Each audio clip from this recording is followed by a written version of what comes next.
Okay, so welcome everyone. It's great to see you all. We're here live and we're also streaming on YouTube.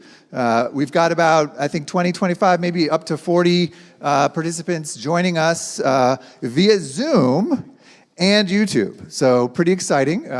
And they'll be also participating. So great to see you all. You're on about a 10, 15 second delay, but that won't affect your experience today.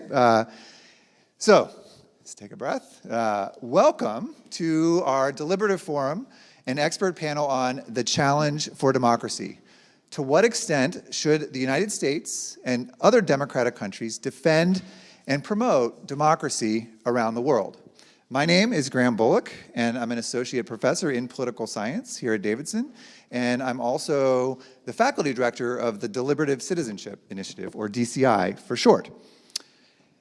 The DCI is happy to be co-hosting tonight's event with Davidson College Political Science Department, and we have several members of the department, including 3 current chair of the department and 2 former chairs of the department. So that's pretty cool, I didn't realize that. And we're really excited to be hosting actually our first forum with an in-person panel. We've done 8 or 9 of these before, but they've all been on a screen coming from around the country. This is the first one we've had in person with both an in-person audience and an online audience.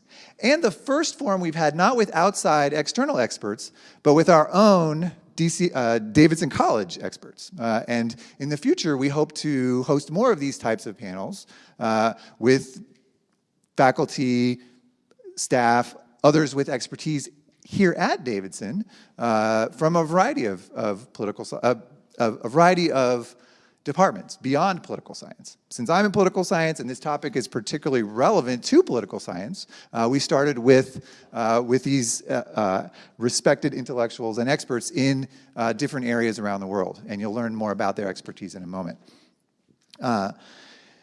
So before we get started, though, we'd like to ask you to take a short little survey. So those of you online, Dr. Kopik, our assistant director, is going to post a link in the chat that if you can click on that, there's a short little consent form, and then like short 3 little questions. And then also you have the option to enter into a lottery for a $50 gift certificate if you complete this survey. And those of you in person, you've got a QR code on your tables. And if you can use your phone and get to the survey that way, that would be great. You can do it right now or as we're talking. We're going to do another survey at the end of the event as well. So you can pass that QR code around, and that would be fantastic. And these surveys are part of the research component of the DCI, trying to improve our processes of deliberation. For those online, you can ask questions in the chat to Dr. Kopik if you have any issues or technical problems, and she'll try to address them. And before we begin, I just want to share a tiny bit about the DCI. So in case you don't know much about it, you can learn more about the DCI on our website, deliberativecitizenship.org.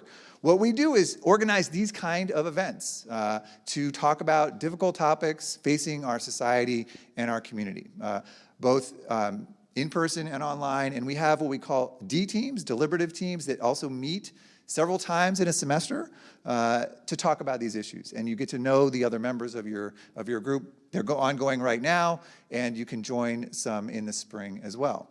We also have a fellows program. And I'd like all of the fellows in the room to just raise their hands, past and present fellows. So they've been trained in how to facilitate these kind of conversations, and they're going to be facilitating your conversations after our panel right now. And we try to address difficult questions, not easy ones. And I think the one tonight is one of those difficult issues. To what extent should democratic countries like the US defend and promote democracy around the world? And it's difficult because well-meaning and well-informed people can differ about the benefits and drawbacks of such efforts. And so to help us better understand and explore these diverse perspectives, we've paired a fantastic panel of experts with an opportunity for all of you to talk through these questions with one another in small groups, both online and in person. We have 20 trained facilitators here, and they're going to be leading you through the deliberation guide that we shared with you via email, and in a few moments we'll have some copies for you at your tables. And for those of you online, you can get them in one of the many emails that I sent you in the last week or two. And the one thing is, as you know, this event is free. It's free of charge. But the only thing we ask is that you do stay and join the small group discussions after the panel. These are the primary purpose of the DCI. The panel is designed to catalyze your conversations with your fellow citizens. So please, both those online and in person, stick around for the conversation. And now I'd like to introduce our three of our fellows who are going to introduce our panelists. And our first fellow is Arshi. So Arshi, could you come please introduce Dr. Mankhouse? Here you go. Thank you. Thank you, Dr. Bullock. Bess Seka conducts research and teaches courses in international relations and comparative politics with a particular focus on European politics. Prior to coming to Davidson, he was a Max Weber Fellow at the European University Institute in Florence, Italy. Broadly speaking, his research and teaching interests lie in the fields of public opinion, political behavior, European integration, international organizations, and post-communist politics.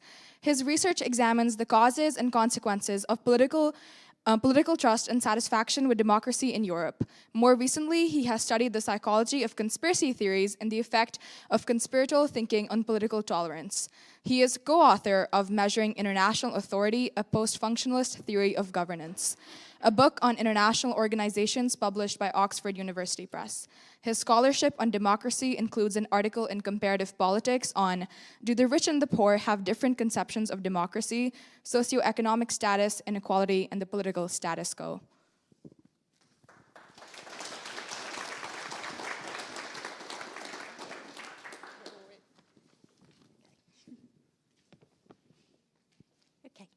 Ken Mankhouse has taught political science at Davidson since 1991. His regional specialization is the politics of the Horn of Africa, and he has published more than 100 articles on topics including development, conflict analysis, peace operations, state failure, state building, humanitarianism, and political Islam. Before arriving at Davidson, he taught for 2 years at the American University in Cairo, Egypt. And while at Davidson, he has served as a special political advisor in the UN operation in Somalia, a visiting civilian professor at the U.S. Army Peacekeeping Institute, and a visiting scholar at the U.S. Army Strategic Studies Institute. He regularly serves as a consultant for the United Nations, the World Bank, U.S. government, non-governmental organizations, policy research and advocacy groups, and the private sector. He has provided expert testimony on 5 occasions before congressional subcommittees and has been interviewed on BBC, CNN International, Fox, Voice of America, and more.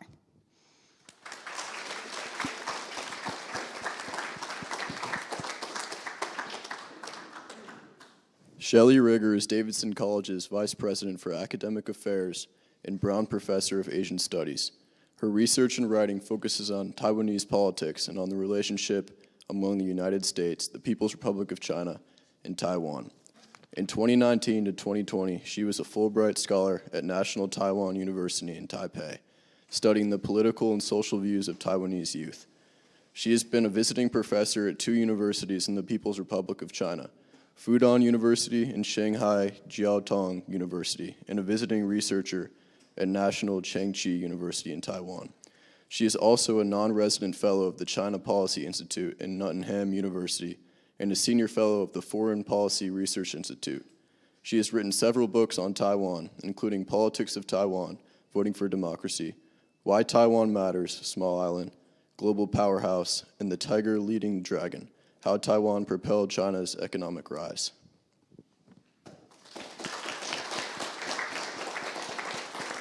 Thanks, Monty. And it looks like we have some those joining us. Please just grab a table and find some seats. Thank you for joining us. So I'm going to come up here on our stage, and this is exciting to start this conversation. And I thought I'd start with just a couple of sort of way to frame our conversation. So a couple sort of comments. So one is the title of our event talks about both defense and promotion of democracy. And these two sort of activities, efforts overlap, but we thought it was helpful, as we've described in the deliberation guide, to kind of differentiate between them a little bit. And so hopefully our panel will kind of help us understand, what these efforts mean and what they look like in different contexts around the world. But the basic idea is that defense means exactly what it sounds like, right? There's democracy is under threat, and there is an effort, a need to defend it, like economically, through sanctions, or through military force. Promotion is more the idea of promoting the ideas of democracy through a variety of ways. And maybe we'll sort of talk about some examples of those. The other sort of kind of axis maybe we can think about is very direct sort of ideas about democracy, right? So voting, elections are often what we think of democracy. But in a broader sense, we often talk about liberal democracy, right? And versus illiberal democracies. And that's a kind of a wider sense, right? That there's institutions, democratic institutions that protect people's rights, people's democratic rights, people's human rights. And that's a little more expansive sense, but it's important because you could imagine that you might have elections without the protection of those democratic rights. And then even more expansively is the sort of idea that, well, even without elections, there are democratic rights, human rights that are often protected, and we might need to promote and defend them. But it also starts with a question. It is a question: to what extent, if at all, democratic countries should do this?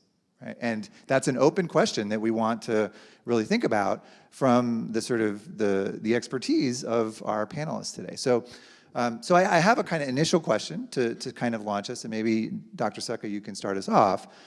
What insights from the region of the world that you study inform to what extent, and perhaps also in what contexts, you believe democratic countries should defend and promote democracy around the world?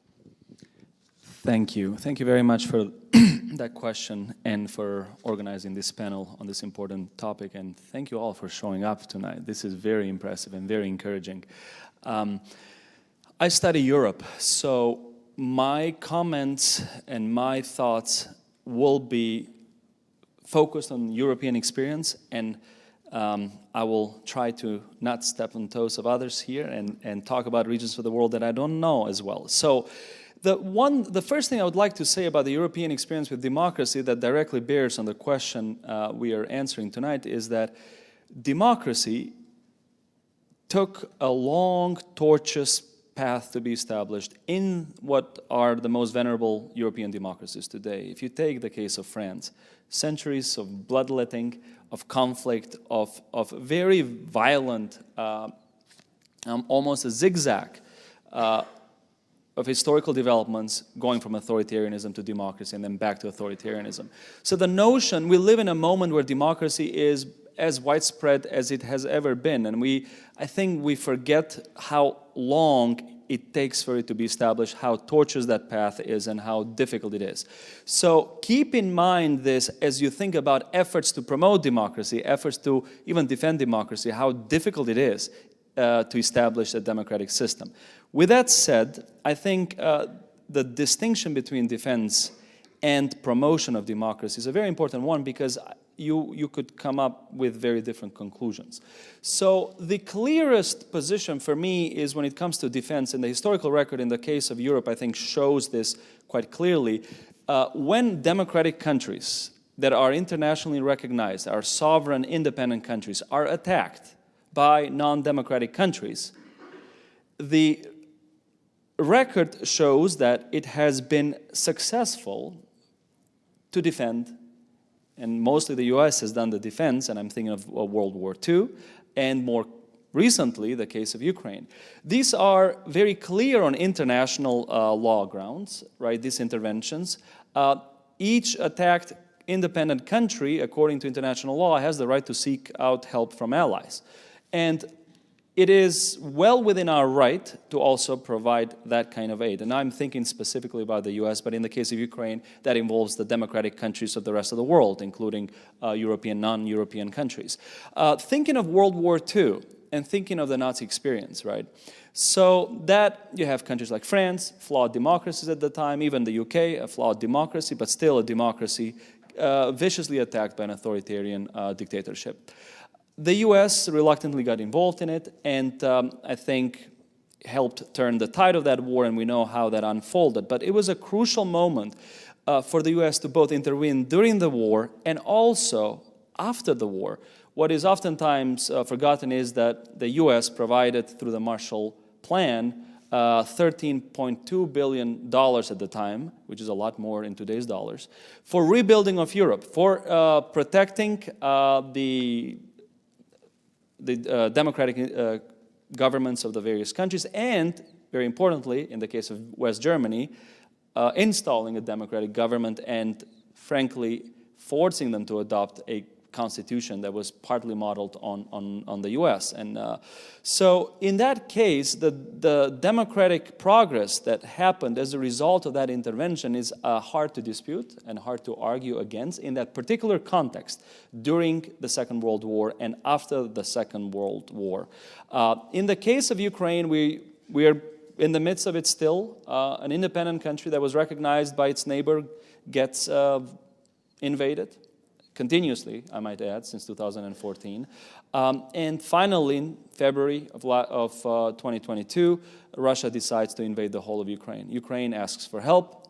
It's been a monumental battle on their part, and I think they would not have been able to resist the onslaught had this help from the US primarily, but also from our Western allies, not happened. So on that front, there are many other examples I can bring, but on the defense of democracy, where it has been established, it's been a successful intervention, and I think in the case of Ukraine, the jury's still out, but Ukraine still stands. It is still fighting this war, and it likely will win this war at the end of the day. So it will continue to exist, at least in some form, or as an independent country. Now, promotion of democracy is a different topic altogether, and I think it's a lot more complicated picture.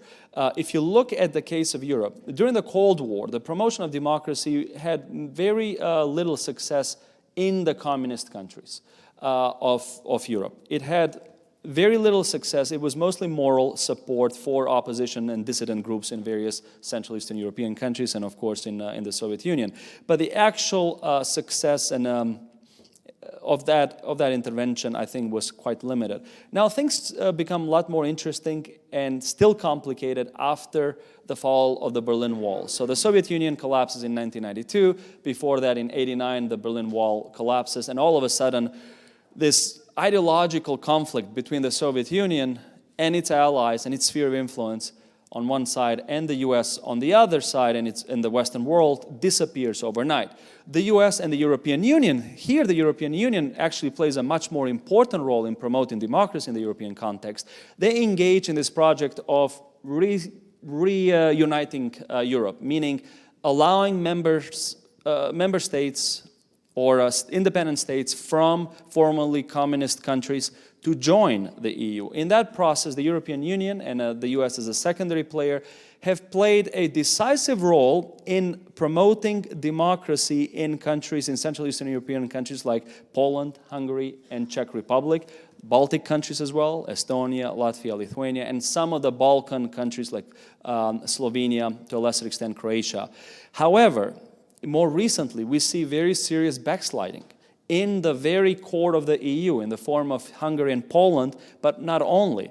So this raises serious questions about the sustainability of democracy promotion efforts in the region, how long-term they are, and I think this goes back to the first point I was making. We take democracy for granted. It's been with us as a form of government for a very tiny fraction of our civilizational existence. Before that, all forms of government and organized systems were very different from democracy, very illiberal. So in a normative sense, absolutely for democracy. But when it comes to the promotion of democracy, I think it is a far more mixed picture, and it has to do with you need to be attentive to a host of factors. For example, imposition on an unwilling population. That is a very tricky proposition. It is difficult to implement democracy in an environment in which people generally are not as receptive to the idea. Another context in which it's very difficult to promote democracy is actually in a rival superpower. And the country I have in mind is Russia. There were great hopes at the beginning of the 90s that Russia would become a market-based democracy, a liberal democracy. There were some promising signs at the beginning, but the way that democracy and democracy promotion has played out in Russia is to have the exact opposite effect, because it's an ideology imposed by the victors of the Cold War on the vanquished. It is perceived as a humiliating ideology, really, that is imposed on Russia. And I think Putin has been able to capitalize on that resentment quite effectively and to cement his authoritarian grip on power. I have a lot more to say, but I'll stop here because I'm sure my colleagues have also a lot of things to say. So thank you. Yeah, no, thank you, Dr. Seka. So, Dr. Ricker. All right, thanks. It's great to be here and to see all you guys. Some of you guys already listened to me for a long time this morning, so thanks for coming back. My area of expertise is Northeast Asia, and in Northeast Asia, there are 3 states that we generally think of as established democracies. And I'm going to start with actually democracy promotion and then go to defense of democracy. The U.S. engaged after World War II, during the Cold War, in democracy promotion in a wide range of approaches. In Japan, after World War II, the U.S. basically used the same strategy as they used in Germany, which was the imposition by military force and occupation of democracy, which it would seem would be the most unpromising way to go about it. But the conditions in Japan in the 1940s and 50s were similar, actually, to the conditions in Germany in 2 ways, which enabled that the most heavy-handed kind of democracy promotion to succeed. One was the total defeat of Japan in World War II and the sort of obliteration of any sense of legitimacy for the pre-war Japanese state. So the Japanese population was open to the possibility of a radically new form of government because the one that they had just had brought about the annihilation of millions of Japanese people, also millions of Chinese, Korean, Indonesian, Malaysian, Hong Kong, and other nationalities, Burmese, Vietnamese. So people were ready for a change after that. The other condition that both Germany and Japan shared that I think made the post-war imposition of democracy maybe a little bit more promising there was they had previous experience with democratic governance. Certainly in Japan, there was an experiment and an attempt at democratization beginning in the late 1860s and kind of accelerating into the early 20th century. That nascent democracy was very imperfect, and it was ultimately destroyed by a kind of slow motion coup by the Japanese military taking over control of the country in the 1920s and 30s, leading to Japan's aggression across East Asia. But there were institutions, and even though the US pretty much imposed a constitution on Japan, they revived some of the foundational institutions of the pre-military takeover Japanese democratic state. So Japan entered the Cold War already as a more or less democratic, institutionally democratic state, although not particularly liberal democratic state, and very flawed, but I've never known a democratic state, including this one, that was not pretty flawed, so let's just start there.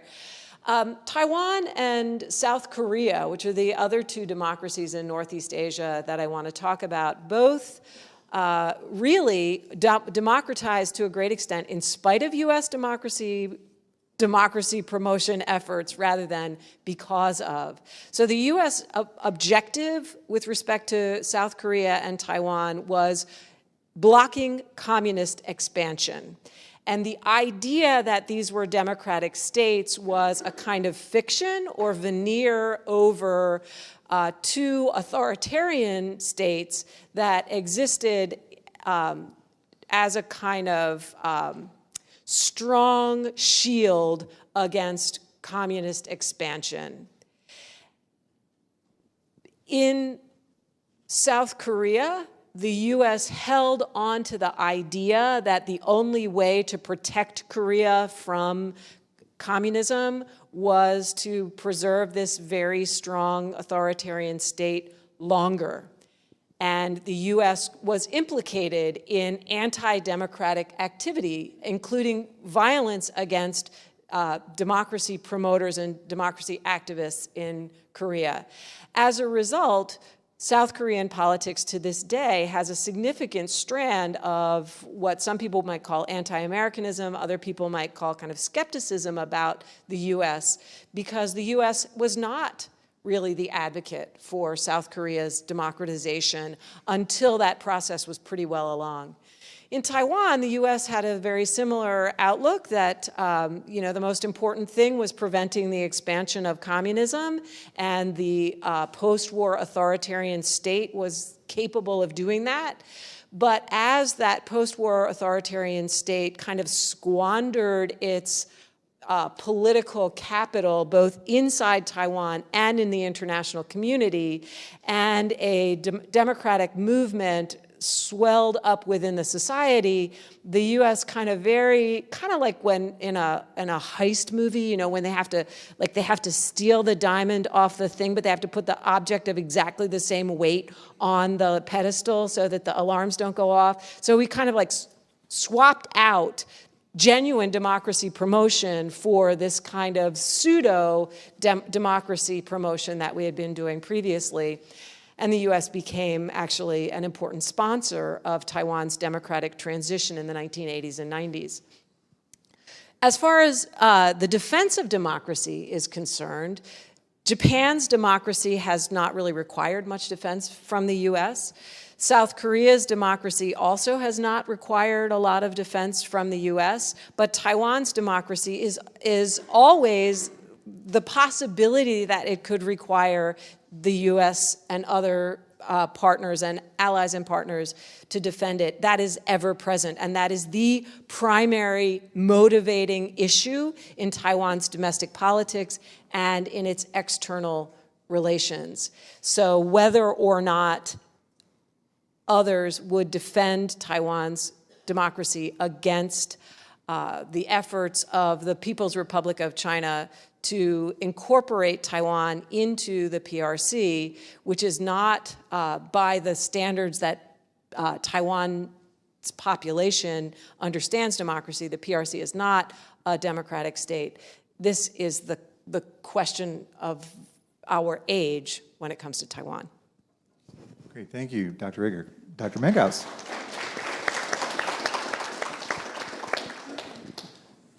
I'll talk a little bit about Africa. Africa is a very different context from Asia and Europe.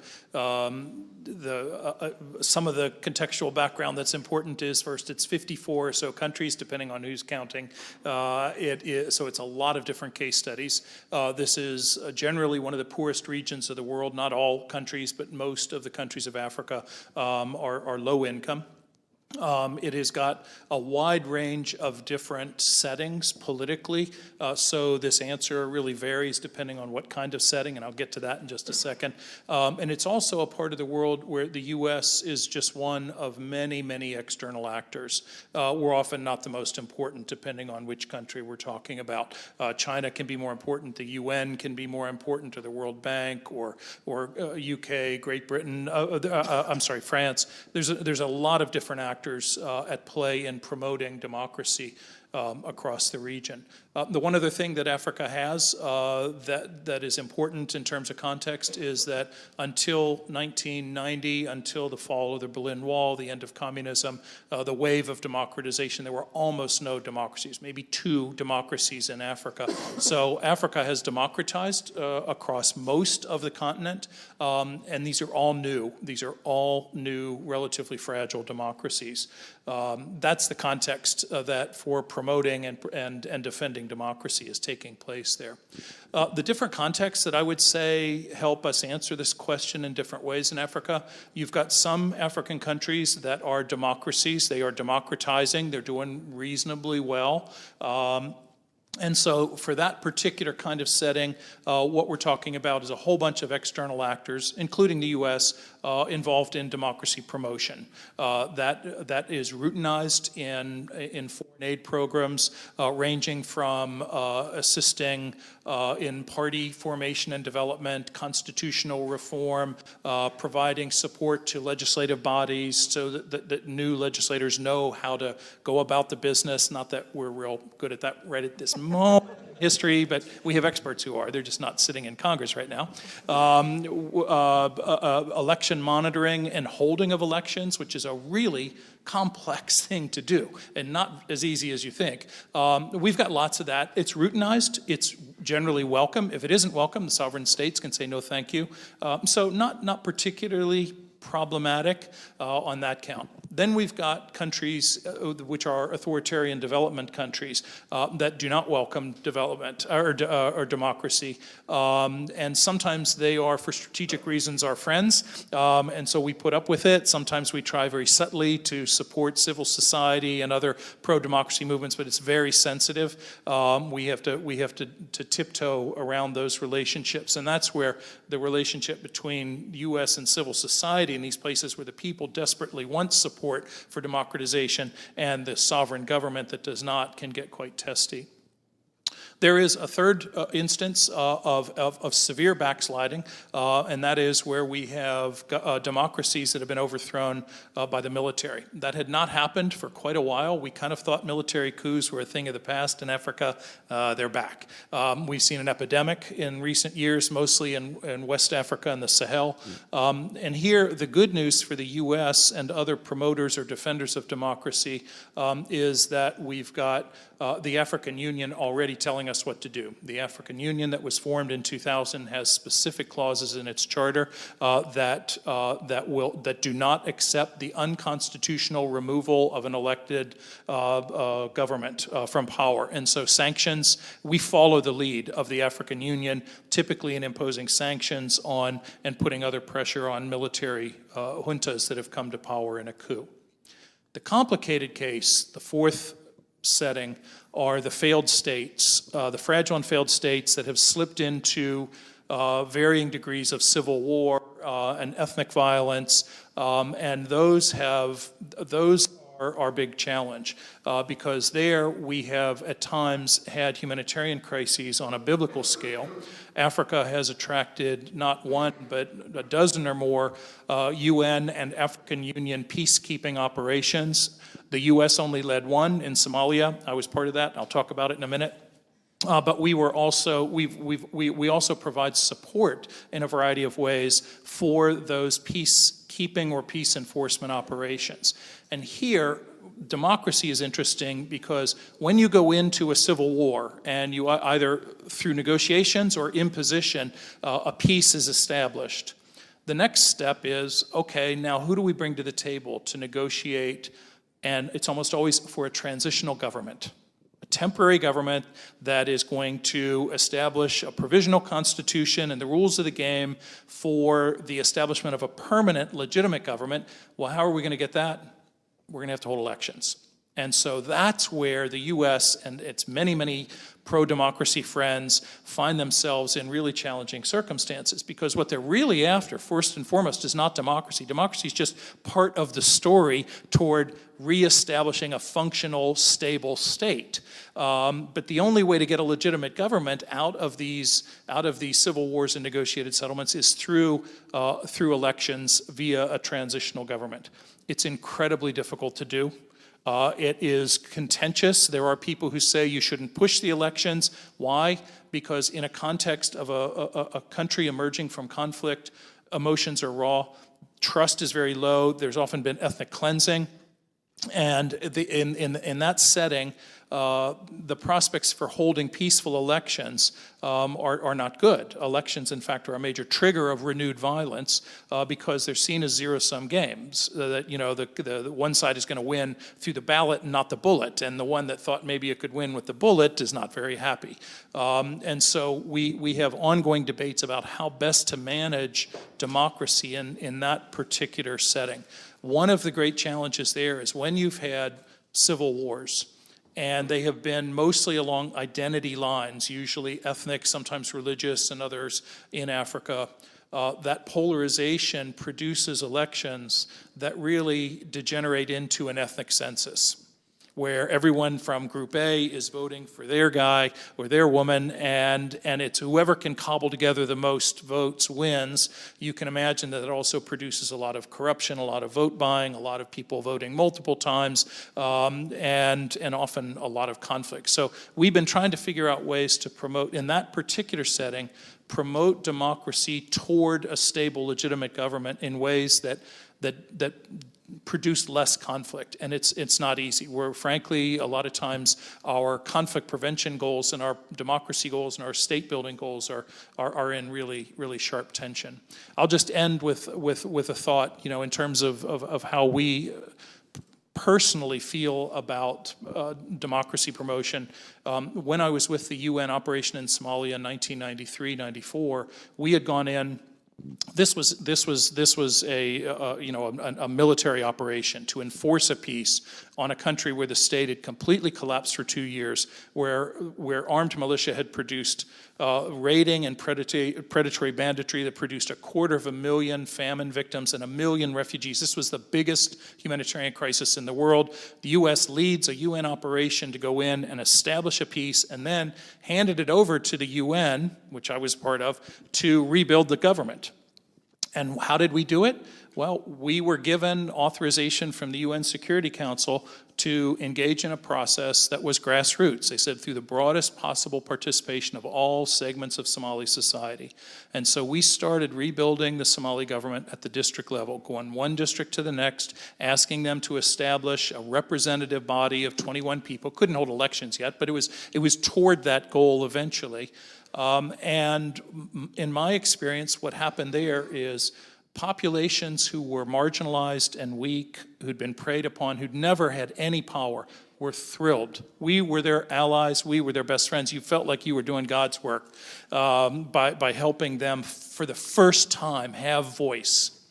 The warlords weren't so happy. The warlords were controlling a lot of territory through force of arms and not through popular referendum. And that's what happened to us. Tragically, we had a warlord go to war with the UN and completely disrupt the mission. And I learned something there, to come back to this question about, should the U.S. or does the U.S. in fact promote democracy? In the case of Somalia, we were very much behind that grassroots effort.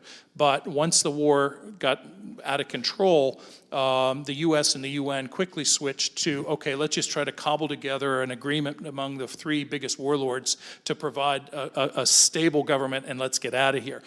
So we dropped democracy as soon as security became and stability became a more important value, and I've seen that happen in a lot of other places.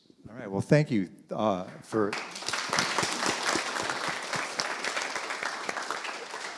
So that was great, because all three of you answered like my next two questions, which were about this, when is democracy promotion and defense been successful, and then when it has faced, sort of different challenges. So I think now we can go more away from sort of descriptive, empirical kind of analysis to your own sort of sense, right, as experts, but also as citizens and who think about this stuff, and to have more of a conversation and to ask each other questions and to model sort of what everyone here and online is about to do, is to talk about this question together and find areas of agreement but also disagreement. And I'll play the role of facilitator, as our facilitators are going to do in a few minutes. And as hard as it's going to be for me, like I will, and for some and our facilitators too, I will interrupt, right? I will ask, sort of thanks Shelley, but let's hear from Bess. And your facilitators may do that as well, and that's just a way to kind of keep the conversation going. So let's return to Bess. So Dr. Secca. So returning to our original question, like when should we do this work? Like you personally, what do you think about? And is there a difference between defense and promotion, and in what context? Sort of briefly, and if it's a kind of what you've learned from hearing from Ken and Shelley, what do you think? It is such a tough question because the empirical picture is not clear, and it's in these kinds of cases when it is most difficult to have an impassioned view or be gang-ho one way or another. I am on the fence, and I'm speaking both as someone who has studied democracy in Europe, attitudes towards democracy, but also as someone who has been on the receiving end, living through a time where democracy promotion was the big game in town in a post-war setting. The disillusionment that we have had, and by we I mean as citizens of countries where democracy promotion has been experimented on, is that it's not gone far enough. And by that I mean, it's exactly what Dr. Menkhaus was talking about. When security concerns conflict with democracy promotion, security trumps democracy and fight of corruption. So we see that right now in the Western Balkans, the EU and the US have been very happy to keep some of these countries in a semi-democratic context, like Serbia, Kosovo, lesser extent Macedonia, sacrificed democracy, rule of law for stability because they have stable counterparts they can work with. So in some fundamental sense, I think more of it is warranted, but I'm also acutely aware of how difficult it is to establish democracy, and I'm not entirely sure what more can be done. Okay, so great. So Bess is sort of on the fence. Shelley, where are you on this? Well, when you say that, what I realize suddenly is that the countries you're talking about in some ways are where Korea and Taiwan were in the 1960s and 70s, in the sense that the US was absolutely prioritizing security. I put it in terms of anti-communism because that's kind of how we think about it because of the sort of historical moment. But it didn't have to be anti-communism. It could have been whatever the security threat was in the region. So the U.S. was the name that people in the United States used for Taiwan Formosa was one, Taiwan was another, and the third one was Free China. When we were coming up, Taiwan was called Free China, and it was totally not Free China. It was, from the perspective of most of the people who lived there, it was only sort of China, and it was definitely not free. So, the U.S. was willing to pay lip service to democracy and was kind of pretending that the virtue that Taiwan had in the moment was that it was free. But it was only later when the security challenge was diminished, in part because the U.S. had a rapprochement with mainland China that suppressed the threat from North Korea and the threat of communist expansion into the rest of the region, that it became safe to let real democracy begin to flourish and take hold in Taiwan and South Korea. So Shelley's kind of talking, maybe there's some chronological or historical or sort of institutional context where it's more or less, we might be more or less supportive of these efforts. So Ken, where do you come down on this? All things being equal, I'm certainly in favor of the U.S. and the world promoting democracy in Africa, in part because I think we've got an awful lot of people in Africa for whom that's exactly what they want, and they're looking for that kind of support. However, I'd qualify it by saying that we need to be thinking not just about if we should do it, but how can we do it in a way that's effective. And one of the problems is we have not been very effective. We've projectized democracy in ways that are really unhelpful. You know, a nonprofit gets a grant from USAID, 6 months training someone on this, and then off they go. It's just not, that part's not been effective. But the most important part that we've got to do better is we've got to learn to lead from behind on this particular value. When we get too far out front, when we run the risk of allowing enemies of democracy to cast democracy as a Western imposition, a Western agenda, a Western value that is not Somali or not Eritrean or not Ethiopian, whatever. And so I've had plenty of Somali friends say, you know, we really appreciate your pushing hard for, you know, for a quota for women in our parliament.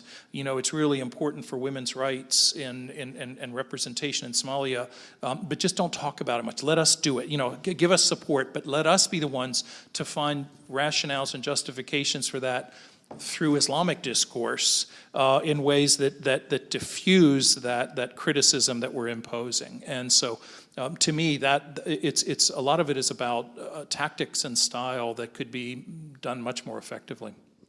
So there might be, you know, sort of just to summarize a little bit, contexts that are relevant to where the democracy promotion or defense is happening, but then also who's doing the democracy promotion and defense and how they're doing it. So so open it up, you know, response is best. I mean, I have a question. This is sort of a genuine question. You're a practitioner in that field, and do you think democracy can be promoted in any reasonable short time horizon? Is it even possible, if you look at a historical perspective, right, how democracy has been established and all, is it even reasonable to expect in a lifetime of promotion that you can get to anywhere close to where you want to get through that promotion alone, independent of, is that even a feasible goal?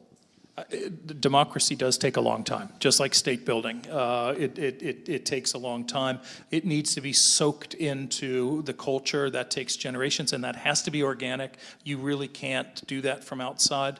But what I would say is, in contrast to some of the historical references you were making about Europe, and frankly, much of the world, there are a lot of parts of Africa that have a rich pre-colonial tradition of local level quasi-democracy, village councils in which all of the adult males, again, this is very gender specific, but there was voice, there was participation, and that gave local deliberations legitimacy on which to build, and that's still alive and well in parts of Africa. So it's not. This isn't a democratic desert in that sense. I think it's helpful to think about disaggregating democracy too into different aspects or features of it. So in some ways, I feel like certainly in Taiwan and probably even in some ways more so in Japan, what people value most highly is liberalism. So the electoral institutions are kind of a mess. The political parties are very predictable. There's very little range of policy differentiation. The parties are all really pro-business, really pro-capitalism, and so, you know, talk about a desert, the electoral politics can feel like a desert.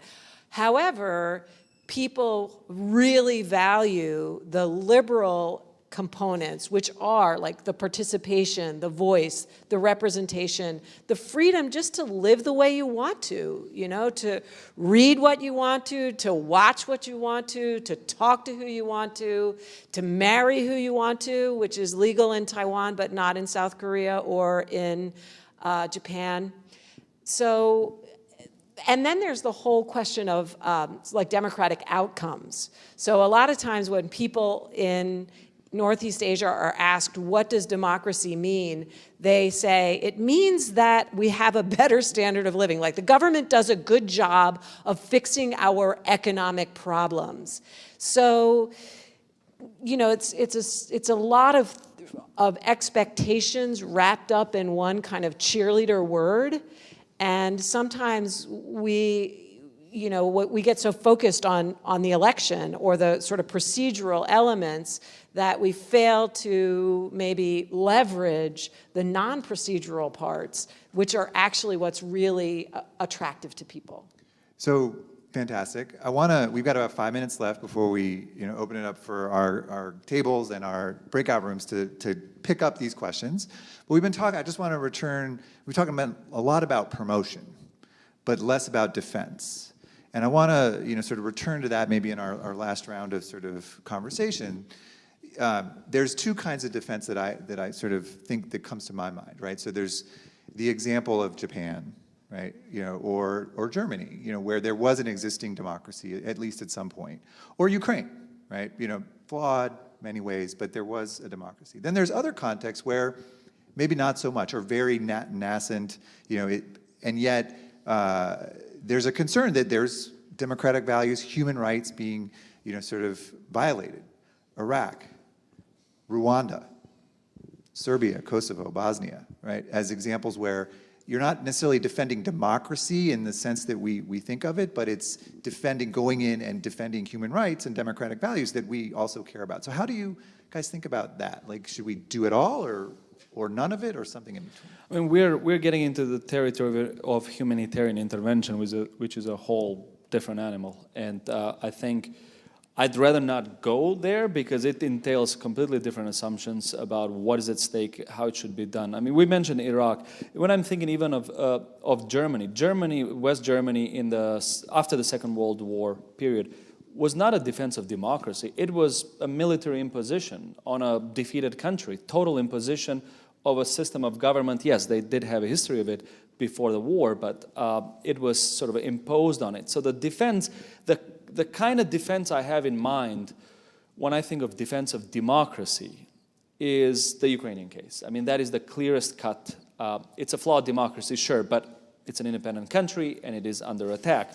When you have human rights violations happening in democratic or non-democratic settings, then it becomes an issue of humanitarian intervention, whether to intervene, under what conditions, and that is a very complicated and perhaps a topic for another forum, but I would not discuss those two in the same breath. But something that you could talk about as defense of democracy would be impositions on the liberal practices of a society.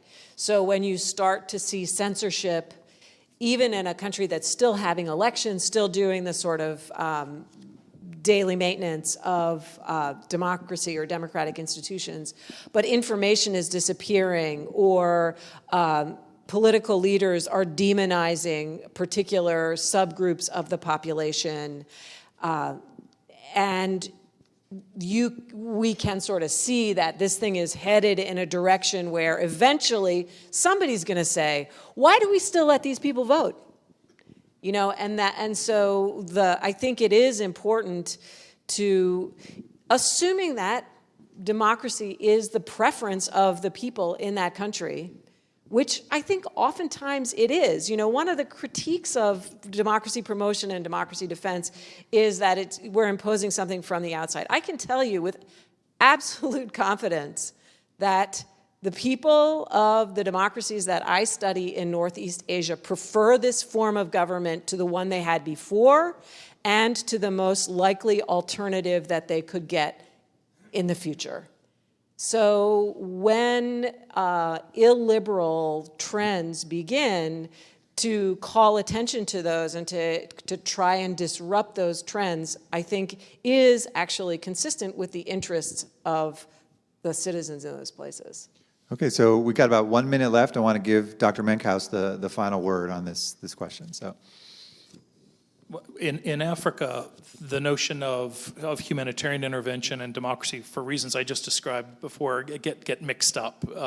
Most of our interventions have been for humanitarian reasons, to fix a failed state, to stop a civil war, to stop a famine. And then democracy becomes part of the solution, part of the Band-Aids that you're trying to put on subsequently. So it's a bit of a false choice in the case of Africa. I would like to pick up on something that Beth said about disillusionment, and that's certainly a problem that we've had in Africa. There were high expectations of democracy at the end of the Cold War, and democracy has been messy, it's been violent, it's been corrupt, it's been disappointing in a lot of places. And so we've seen the public opinion polls start to slide down in the percentage of Africans who prefer democracy over any other form of government. But it's still, as Shelley said, preferred over most other forms of governance. So it's really a question of how best can we help? What tools do we have, leading from behind, to help them gradually strengthen these democratic institutions? Well, thank you all for such a fantastic panel and so many deep insights. Please give us a round of applause for Dr. Rigger, Dr. Seka, and Dr. Metcalf.